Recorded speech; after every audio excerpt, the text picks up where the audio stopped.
इस्लाम एक ऐसा धर्म यानी मजहब है जिसमें लगभग 1,24,000 नबी भेजे गए और ईसाइयों और यहूदियों में भी नबियों का जिक्र मिलता है। इस्लामी किताबों से पता चलता है कि दुनिया के इतिहास में लाखों नबी आए, लेकिन कुरान में लगभग 25 नबियों का जिक्र मिलता है। कुरान में इन नबियों के नाम, उनके वक्त, उनके इलाके और उनकी कौम के बारे में जानकारी दी गई है। आज हम उन 25 नबियों के बारे में चर्चा करेंगे और जानेंगे कि आज के देशों के हिसाब से ये नबी कहां पर आए थे। सबसे पहले हम हजरत आदम अलैहिस्सलाम का जिक्र करेंगे, जो सबसे पहले नबी और दुनिया के पहले इंसान थे। हजरत आदम अलैहिस्सलाम की पैदाइश जन्नत में हुई थी, लेकिन जब उन्हें दुनिया में भेजा गया तो उन्हें आज के वक्त के श्रीलंका के इलाके में उतारा गया। श्रीलंका, जो भारत के दक्षिण में स्थित एक छोटा सा द्वीप देश है, वहां जिस पहाड़ी पर हजरत आदम अलैहिस्सलाम को उतारा गया उसे आज एडम पीक के नाम से जाना जाता है।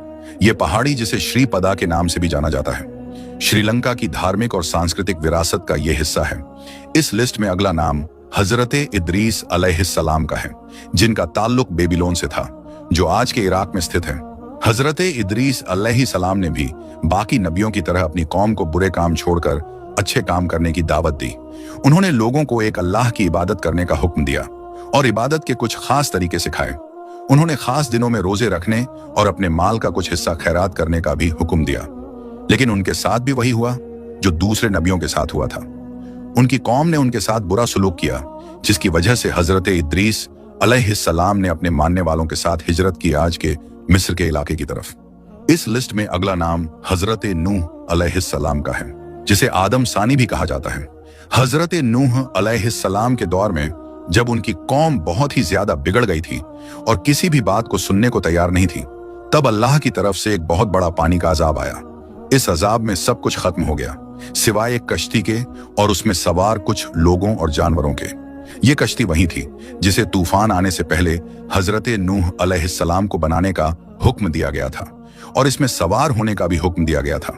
अक्सर उलमा और इतिहासकार बताते हैं कि हजरत नूह अलैहिस्सलाम का ताल्लुक आज के इराक के इलाके से था। हालांकि कुछ दूसरी किताबों में हजरत नूह अलैहिस्सलाम के ताल्लुक से किसी और इलाके की तरफ भी इशारा किया गया है।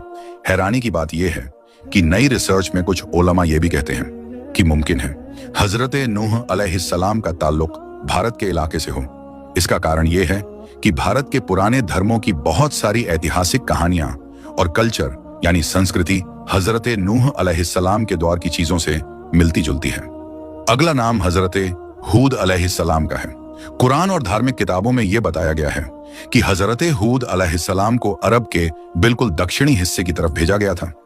आज के दौर के अनुसार